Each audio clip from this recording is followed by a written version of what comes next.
have a special guest with me today, and I'm so excited to hear her testimony because this resonates deeply with me since I went through a little bit of this as well.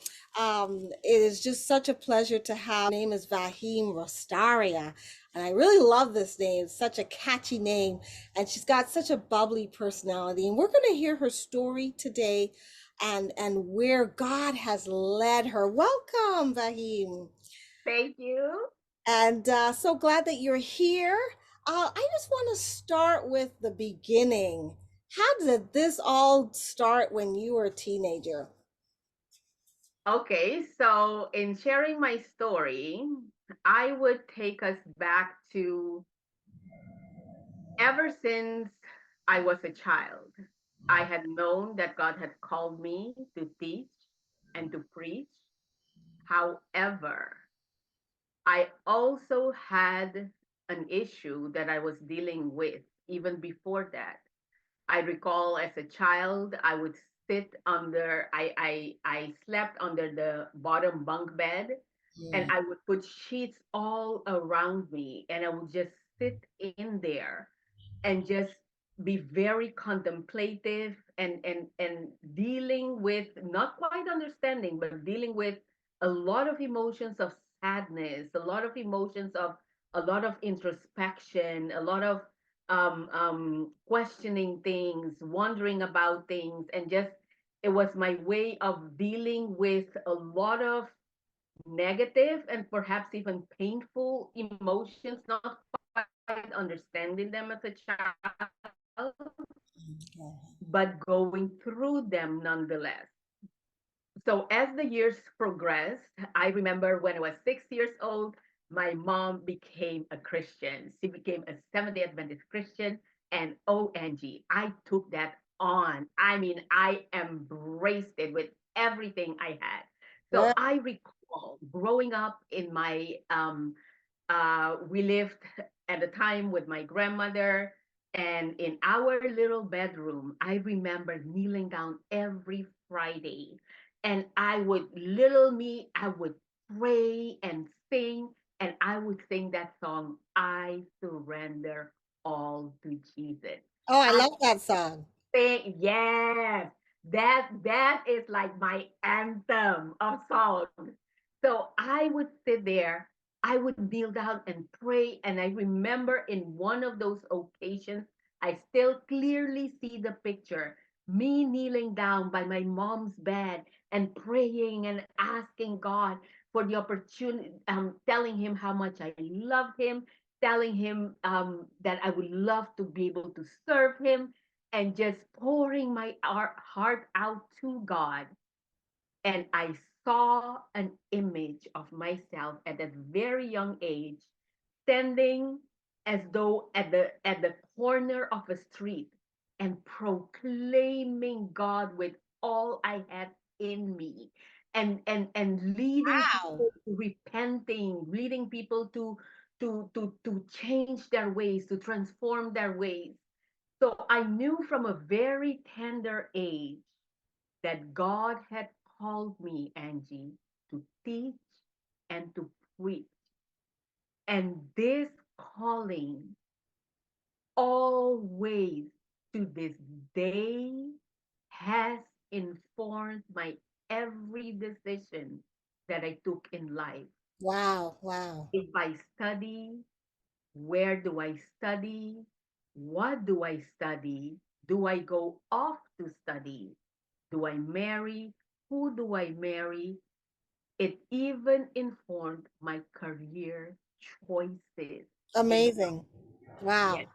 Yeah, and that is so pivotal because God, it was like you were like a Solomon, like Samuel. Sorry, you were like Samuel when God called him at such a young age, and it's like he knew his path and it guided him. And it's that's so amazing. It's beautiful to know that you had this guiding light throughout, even though it was kind of, you know, it wasn't straight. No, It no, kind of went. But no. God, yeah, so how did God continue after you, figured things out from there? And that's something that I want to encourage everyone that's listening.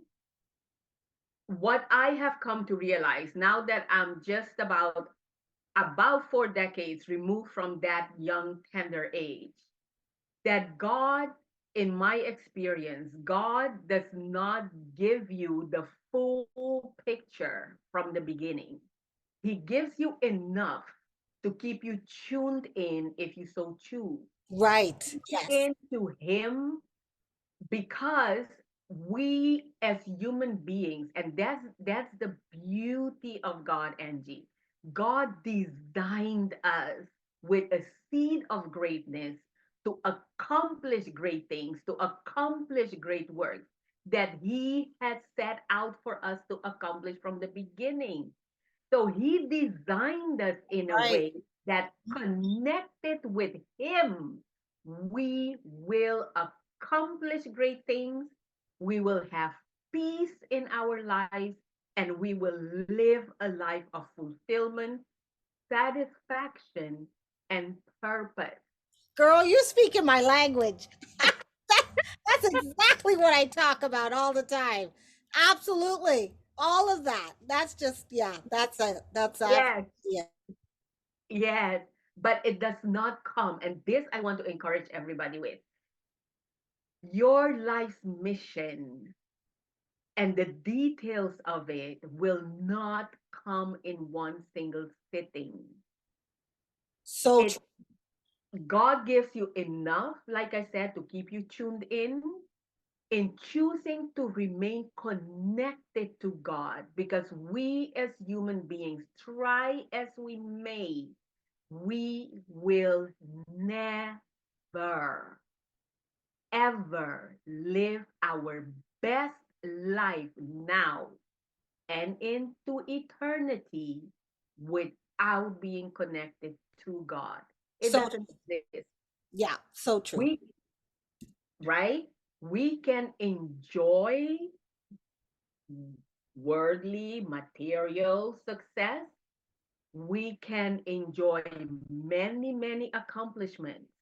But at the end of the day, Sister Angie, there will be a hole in our heart that nothing can fill Yeah, avoid, avoid. Yeah.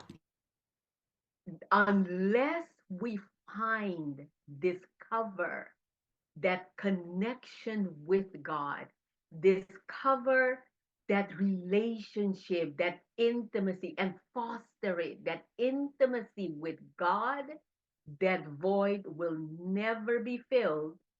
And the way we are designed, if we don't fill it with God, we will inevitably look for any and everything else to fill that void. And unfortunately, as human beings, they will be things that will slowly but surely lead us to destruction and lead us to getting off course from Right. what God designed for us. And that's what the enemy is always trying to do is get you off course, get you Yes, off your purpose, you know? Yeah. exactly. So in my case, when God revealed this to me at a very young age, I didn't get all the details either. I didn't get the memo with, okay, so year 15 you do this, and year 17 you do this, and then year 21 you're to do this, da, da, da, da. And in fact, looking back now, Angie, I was reflecting on this a short few weeks ago, that indeed if God had shown me ahead of time, Angie, all that I would have gone through in my life that got me where I am today, I would have said no. I would not have signed up for it. Exactly. Right? I mean, look at Joseph. Like Joseph would be like, "It's okay. I don't need that position." No, no. But, and I'm sure you would attest to this as well, Angie, it is those very experiences that just about take the breath out of us, that contain the most beautiful and most powerful gifts and abilities to become all God created us to be and to be equipped to serve others to get them out of their Egypt, right? Right, right, right. Get out of Egypt, head to Canaan. Yep. So my travels through Egypt continued as such. At the age of 17, right before I went off to college, because I always had a an urge to figure out how things work, how life works, how life is put together, how the human body functions. So I would set out to go to college to study biology, microbiology, and right before that, I discovered something that would plunge me even deeper in the world of painful emotions and thoughts that could not quite be processed. For you see, though my mom and my dad were married, I did not grow up with my father in the home. And so my story goes to encourage all those people that perhaps grew up in homes that were dysfunctional, homes in which the relationship between parents or caregivers were not the most ideal, that all our needs as children were met. Our emotional needs may not have been met. Our needs of having the our role models, a mom that would be engaged in our situations, a father that was present not only physically but also emotionally, a family in which conflicts were dealt with in a way that was healthy and led to resolution. So many of us, Angie, and that's something that I've come to realize in this life, in this world that we live in this world of sin. So many of us have grown up and are growing up in situations in our families that are less than ideal. To be honest with you, probably a majority of us, because Majority. we're either traumatized, we're either abused or neglected or emotionally abused, and in your case, a missing parent, which is pivotal to your growth and Yes, acceptance and love. You're not getting the love from a father. yes, How many children are missing love from parents? yes. And this, that being a fact, the message that we want to send out today through this podcast is that though you grew up with many, many things that were not ideal in your life, many ways in which your needs were not met as a child, be it emotional, physical, spiritual, financial, you name it. I have come to discover a God, Angie, that is so perfect because of the way He is and the way He designed us. It really does not matter where we have come from. We all have it in our design to live a life that is epic, a life, Absolutely. Yeah, epic. Yeah. a life that is so different from our beginnings. So please keep that in mind as my story and my testimony unfolds. So in the next 5 minutes, please tell me what about your dad that like what did you find out that kind of shocked you? Yes. So, to give it the backdrop, I grew up with him not being at home. He would come, sometimes he would be gone for weeks, sometimes he would be gone for months. At best, he would come, he would spend a couple of hours in that day, and then he would be gone again. My Lord. So we grew up with my grandmother in my grandmother's home. We grew up with my grandmother, my grandfather, my mom, my other two siblings, and another aunt. So this situation left me with a lot of pain, unresolved hurt, and yes, even hatred towards my father. Of I course. He's never around. Yes, I hated the fact that he was not there. I hated the fact that on occasions he would come and it's like you were already figuring out your life without him. But then he would come and he would be like, well, if you don't finish your homework, you cannot go to pet finders. And that used to be so hateful because I'll be like, you're not even around. You're not even here when I need. Exactly. How dare you? How dare you tell me that Yeah.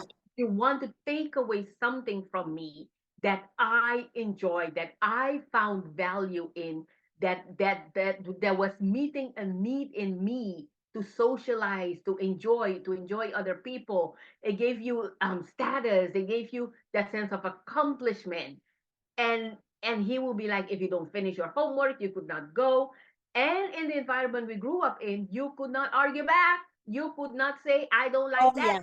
I you could not understand. say you I could not understand. say I don't agree. You Yeah, just you have to get you shut get up. pinch here, you get you get Yes, you just have to shut up and do what you were told. So that only created an environment to increase the anger, the sense of impotency, the sense of here is a situation that you hate, a situation that you don't like, a situation that's not meeting your needs, and yet you have to comply with it.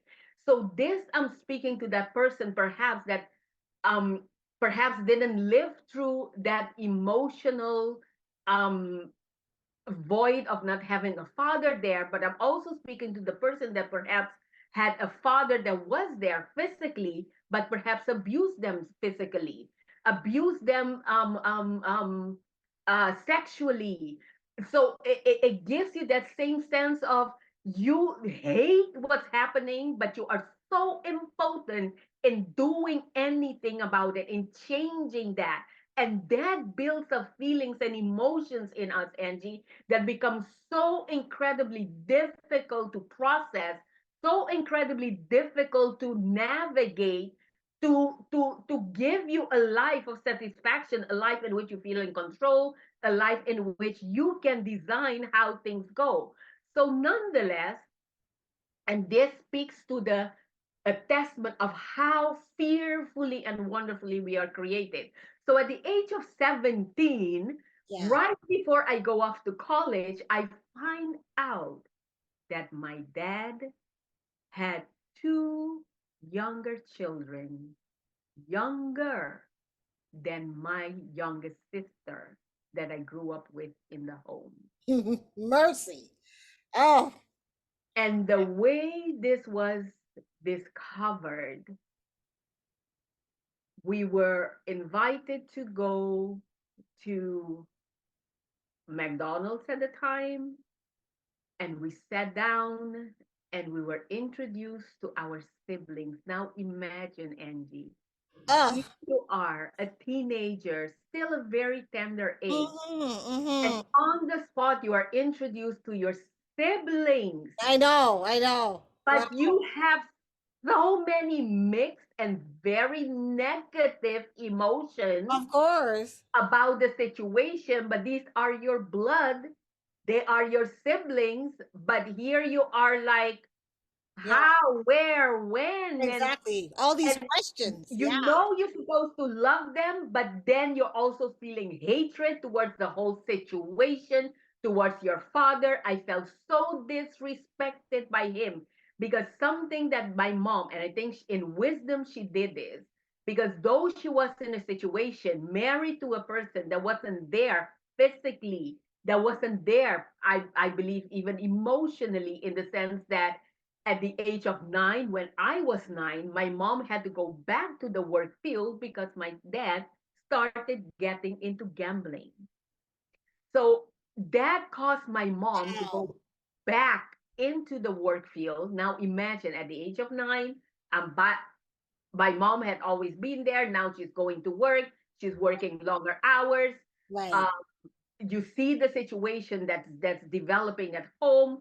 Mom is not there, grandmother is there most of the time. She herself, and I'm sharing this anatomy to show a line of hope to those that are listening. My grandmother, when she was 9, 10, 11, thereabouts, she ended up losing both parents. So what happened next?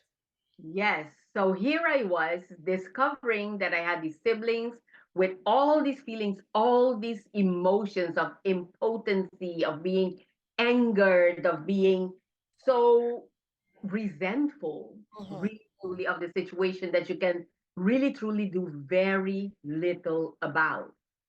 So then, a couple of months after that, I went off to college.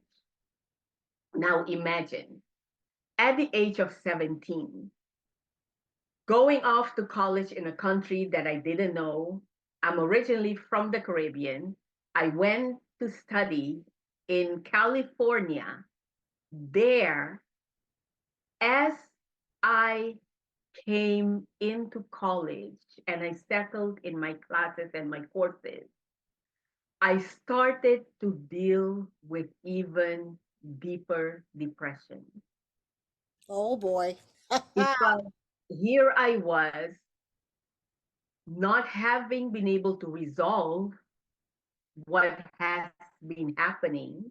And so all these years spent in a separate country, not having resolved anything that had happened, but still needing to do life.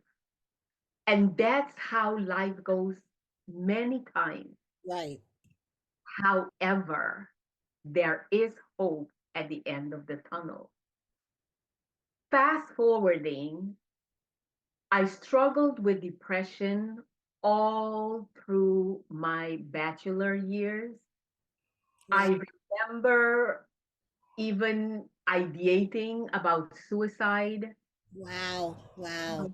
sister that was studying in Europe, in Holland, and talking to her, searching for that place where I could find some rest for all the emotions and the hurt and the pain and the anger and the frustrations and the many, many, many negative thoughts and the constant, constant, constant, and still needing to focus on my courses because that's Right. what I went there for. Right. And this is the goodness of God as He through all these years, I kept on deepening of my relationship with him. Of Good. course, the Good. relationship today looks very different from then, but our relationship with one is one that is progressive. So That, wherever you're at today, don't give up. Keep pressing in on God. yes. Exactly. So as the years went by, I met I call him my American father, which was a dean at the school that took special interest in me, saw that I was struggling, That's good. and through him, he was the first person that started to help me to address my issues in looking, seeing, and realizing that really, truly, my parents only gave me what they themselves had and what they themselves had received. And this is the underlying message in dealing with depression. It's our perspective on life that often plummets us into deep depression. It's Right. not the only thing, that is true, but it's one of the factors that many times when we look and address that, it gives us great relief. So as the years went by, I ended up graduating with a bachelor's degree in biology with an emphasis in microbiology from Loma Linda University. One. So, but that occasion marked one more of the occasions that piled on the hurt and the pain that would not be processed for years, Angie. On that occasion, once again, actually, um, my father ended up gambling the money again. Was it your money he's gambling or the family money? My mom had given him whatever she had to exchange at the casino because that would give a better exchange rate so that they would have some money to travel with that they could use at that occasion for when they came by me. So he ended up gambling that money. And unfortunately, about 2, 3 years before that, he had gambled the money that I received in loan for my studies as well. So why does your mom keep trusting him? Like this happened twice. I don't understand. Like it's like why can't she just do it herself? Why does she have to give it to him to do it? And Angie, this is something that I want to leave both you and our audiences with. And this is one of those things of revisiting our perspective on life. It's not so much because I judged that too. I was like, why didn't she just stop? Why didn't she just do it herself? But one of the things that we have to realize in life is that we are all very, very broken. Every human being is dealing with and navigating through brokenness. So standing on the outside, yes, it's so easy to say, why doesn't such and such a person just do ta ta ta ta ta ta ta? And in that judging that person, really truly we end up being the one that suffers. Because the Bible, it's not for nothing that it tells us, do not judge another, because with the same measure that you judge, you will be judged. Why? Because that mindset that you're using and that lens that you're using to look and and and judge another or another situation by, it's that same mindset that you apply to yourself, and you end up condemning yourself in your own life in the choices that you made. Mercy. So it becomes a side story, but perhaps I can tell it in a minute or two. What I came to realize, and I only came to realize this, I would say at least a decade or two later from this, when this was happening, was that having grown up in a dysfunctional family in which my father was a gambler, because that's a dysfunction, that's an addiction, us as members of the family become codependent. As a codependent Yeah. family, Mm-hmm. it's the way we relate to, it's the way that we deal with, That's it's right. the way that we hold that other person accountable. But that comes from ourselves, where we are at in life. So it's Right. where my mom was at in life. For see, my grandmother, and I'm only sharing this to help to give hope to the person that is dealing with similar situations in which your life may just have been falling apart growing up, or maybe even now. and it's like things are not making sense in your life, and people are acting out of what would be beneficial to you and to themselves, and you seek to make sense out of it, and none of it seems to make sense. I encourage you to look back, step back, adjust your lenses, and look anew.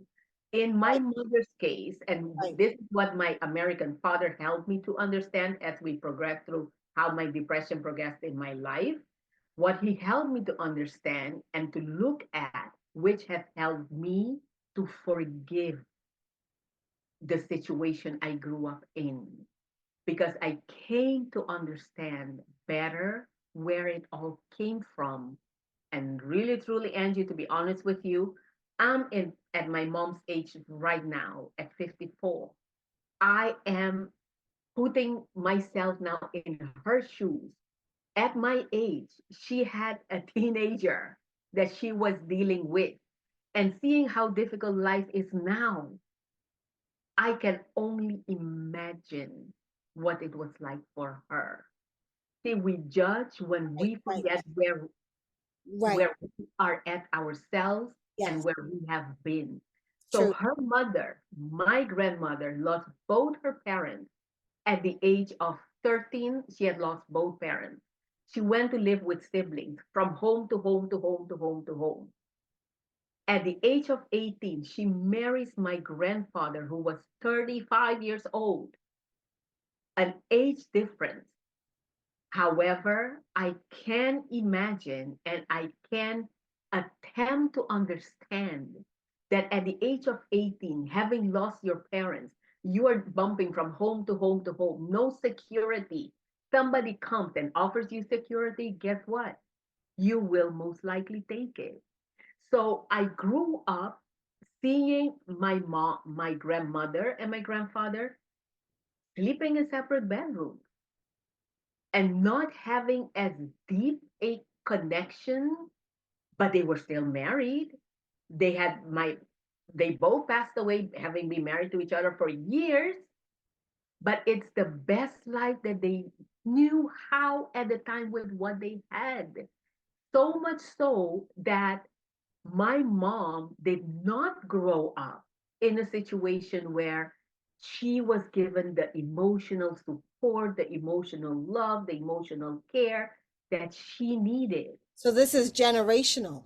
It's generational. And that's the beauty of God. When Moses asked God, show me your glory. And he said, he's merciful. He is good, goodness, kind, and he visits the iniquity of the fathers to the third and the fourth generation. That's not punishment. When you look at that word visit, it means I care for. It means I look after. It means God comes down to us because he knows that the fact that we fell into sin, it goes from generation to generation to generation, keeps things keep being repeated. So he visits each generation with tender, loving care and sees how he can how he can pull us into intimacy with him so that we can open our hearts to him in loving trust and allow him to pour in and heal us. So which yes, which Angie, we need healing. Yeah. we do. Yeah. And that's why things do go from generation to generation, indeed, but there is hope. So moving forward, Yeah, I tell us about graduated. the Yes, anxiety, the heavy stuff. Yeah. yes. So I graduated. At that occasion, it piled on the depression because my father had gambled away the money. The hatred that I had in my heart from 5, 6 years before never kept was dealt with. That kept brewing. Meets my graduation, more things get piled on there, and I keep moving through life with this weight of severe depression. Fast forward after 2 years of having graduated. The first year I went off as student missionary, came back, did a school, did a serve for a year, took on some courses, went into physical therapy, did my master's in physical therapy 2 years after that. And at that occasion, the depression kept getting deeper and deeper. By this time, I'm studying, doing my master's in physical therapy at a school that is very coveted for their medical programs, Loma Linda University, excellent school. And I remember, Angie, at my 26th birthday, and I still remember the dress. I had a cute little dress. It was black with yellow flowers. I looked so cute and put together. And I walked to school that day with tears streaming down my face because of how depressed I was.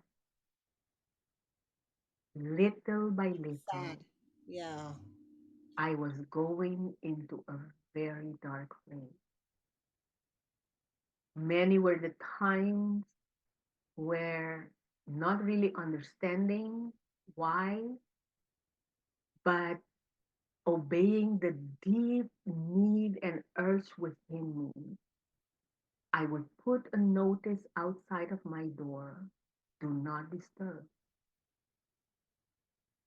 And I would lock myself in my room in college 2 straight days, and I would cry my soul out, cry, Wow. Wow. would not stop the tears. Mm. Mercy. They streamed down as they poured down on my blouse, Mm-hmm. and I would sit there for days and hours after hours after hours, screaming out to God, getting very few answers. And at the end of the day, I would pick myself up by my bootstraps and I will go and do what I needed to do, to study, to go to classes.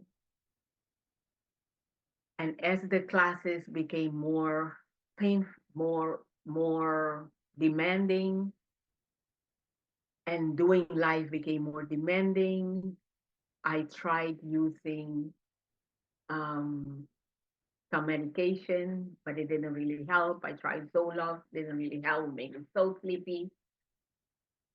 And slowly but surely, my graduation day came by, and by God's grace, Angie, I graduated with high honors. Amazing. Amazing. I guess All, you threw yourself into school, right? Yeah. not only that, but God held me through it. I graduated in the top 15% of my class. Um, and my graduation date for my master's was the saddest day of my life. Oh, that's terrible. That's terrible. For you see, all that had been building up and never get dealt with or resolved clashed on that occasion as my mom and dad both came for my graduation again, for which I'm eternally grateful. And yet again, my dad gambled that money as well. So see, many Oh, man. and the injustices that we live through, Oh, my Lord. but we serve a God, Angie, that redeems. our story. Oh, goodness. Great. I'm in shock. So all of this came crashing down. Then for 2 years, I went around not knowing, so lost in life, what I wanted to do. I stayed with different friends that we had, the friendships that we had developed in college. I stayed by different friends, trying to figure out what to do with my life, looking for a job, not finding a job. Um, and finally, 2 years after that, I remember clearly sitting in the room. By this time, I was in New York. I remember fighting and struggling to all the thoughts and the feelings in my head about my dad and coming to the conclusion, yet, nope, my dad does not deserve to be forgiven. So I concluded I'm not going to forgive him. Oh, boy. 93% of cases in mental health have to do with a lack of forgiveness. Basically, not forgiving. Yeah. Not forgiving and bitterness and resentment and holding anger from whatever happened, like you. Yeah. And then it spirals into, yeah, inward. Yeah. I get it. Exactly, exactly. At the time, I didn't know that. I didn't understand it. And at the time, Angie, I thought it was my perfect weapon, not to Wow. forgive.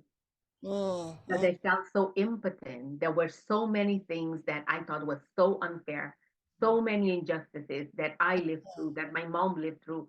I figured at least he deserves not to be forgiven. I thought that if I didn't forgive him, it was going to hurt him, not realizing that the right. poison of unforgiveness Right. was me drinking it and hoping that he would Right. feel it, and he wouldn't. So that plummeted me into deeper depression. So much so that there was a time where after that, my thoughts started racing and racing and racing and racing. When things got so bad that I kept deteriorating, I kept calling in and saying, okay, no, I'm going to go home. But I kept calling every day and saying, no, change, change, change the um, change the ticket for me. I did that for a whole week because that's one of the hallmarks of depression. If you are wondering if you're depressed or not, or somebody that you know, it has to do, one of the things is you have a very difficult time making decisions. So that That's kept what going. happened to me. Yes, because I was depressed heavy at one point in my life for 3 months. And the one thing that spiraled me is I was indecisive on two decisions. And because of that indecision, it put me in that funk of frozenness. Basically, I Yes, froze. And it was like my depression just took over. So I totally get what you're saying. Yeah. yes, totally. So that period threw me into, after a week of finally calling in every day, I had several God sent friends that reached out to me and told me, Fahim, please go home. At least there you have your parents. At least there you have a place where you'll be able to be at home, be cared for, be among loved ones, and that you could recover. So I was put on the plane. My mom was called, and I was shipped home. I was flown home, and that spiraled into my first very severe bout of depression, in which I paced the floors night and day. I couldn't sleep. Um, Wow. by God's grace, my mom took me in that same home. And this is why I say take on a new perspective on how we evaluate and judge life. Because everything in life always have two sides. See, Right. there was all the negative, the dysfunction, but it was in that same home that I was given a solace, a place where I could recover and bounce back. That's For good. you see, Yes. for you see, that same home, my mom took me in. My grandmother was still alive. She, my mom took on healthy cooking. She was an excellent cook. She cooked. Um, and my that same father, Angie, took me to the beach every single day, sat by the beachside, waited for his daughter to swim back and forth, watching and looking that she was okay, so that I could use the pillar of exercise in my recovery from depression. That same father. That's very good. Very good. Yeah. So when we judge, may we be careful and mindful how we judge others and ourselves. So after those 3 months, by God's grace, I, with exercise, I decided to use the 8 laws of health with exercise, with water, with sunshine, with slowly but surely, I was able to read the Word of God again because I had lost the ability to do that all together. I Yeah. went, I recall there was a period where I drove by and I saw a billboard that says, God, we need to talk. And that was so pivotal That is pivotal. That is. Yeah. Yeah. because I thought that God had thrown me out because I had messed up. And he showed me through something so simple, but it was so strategic that he still wanted me. He still wanted me in a relationship, to be in a relationship with me. Don't you just love it? Only God. And that's the beauty. God is a God of second, third, fourth, fifth chances.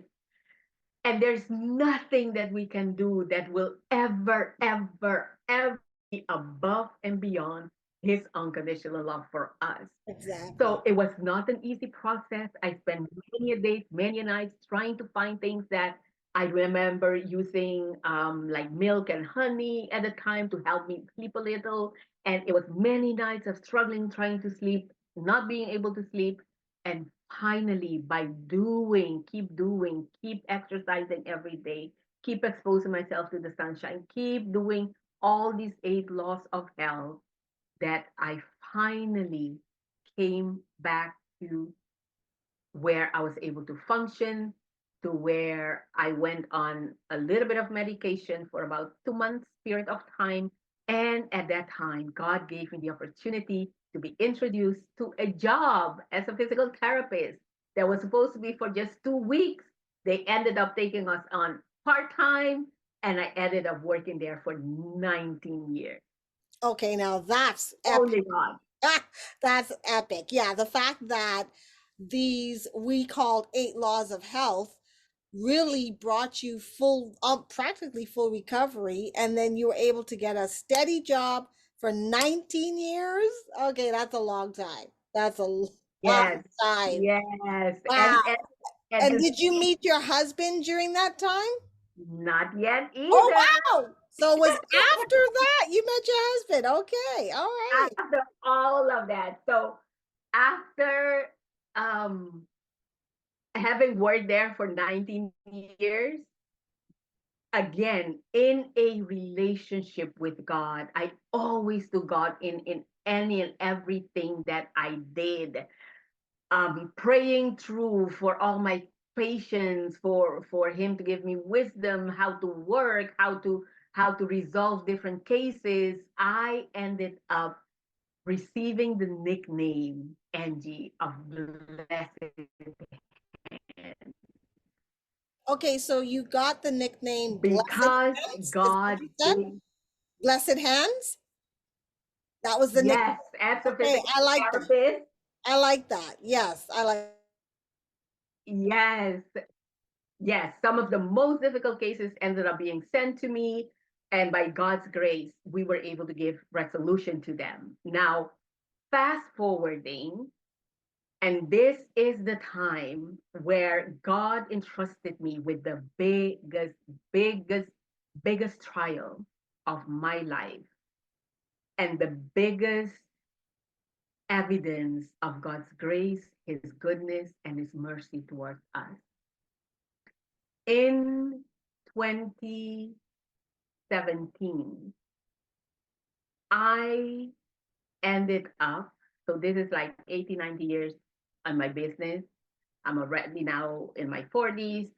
I ended up meeting my husband in his mother's kitchen when I had been introduced to a technology that was life changing, in the fact of it was in the area that I was looking for to support my health, to support my energy levels at work, because being a physical therapy is so, so very demanding.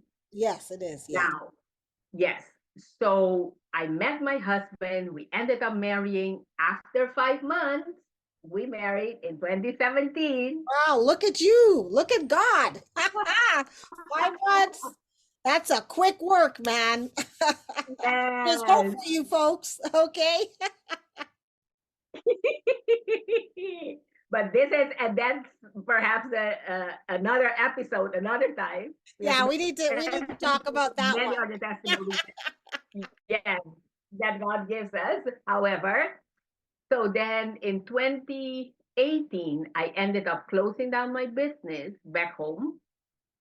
And then in 2019, I moved to another continent. I ended up moving to Canada. And it was at the end of 2019, Angie, that would mark the beginning of the biggest bout of depression that I would ever live, and that I think anybody could ever go through. So that was this one is the worst of all of them. This was the word. And you're in my country, cold Canada. I'm in your country called Canada. And at the end of 2019, I started having racing thoughts. I would wake up in the middle of the night or early in the morning with so many racing thoughts that I could not fall back to sleep. I started looking for, trying to understand what was going on. I reached out to people that I knew that were in the area of health, seeking ways in which I could deal with it, that ways that would be more natural, because I do believe in natural ways of supporting our well-being. I do believe medication has a place, but I do believe that for our own health, for our well-being, for quality of life, these 8 laws of health are the best doctors that we can have, which is nutrition, exercise, water, sunshine, temperance, doing what is good in good measure, what is bad, avoid it, fresh air, sufficient rest, and trust in divine power. So Exactly. I start right. So I started reaching out for that. I started using some natural substances, and but the depression kept going deeper. By January, I started reading the Bible, and I was feeling so condemned, Angie, by what I was reading. Oh dear. Oh, So much so that I could not withstand opening up the Bible anymore. oh no. Uh-oh. And at that point, I gave up. I denounced reading the Bible. Oh boy, there goes one health law. Trust in God, right? But that decision would plummet me and would strategically and so devastatingly by the enemy. In February, as the months keep going by, now realize that by then the world was going into COVID. So in March when 2020, Mm-hmm. when the world was starting to be closed down, Mm-hmm. Mm-hmm. I was going into a lockdown of my own energy. Mercy. Wow.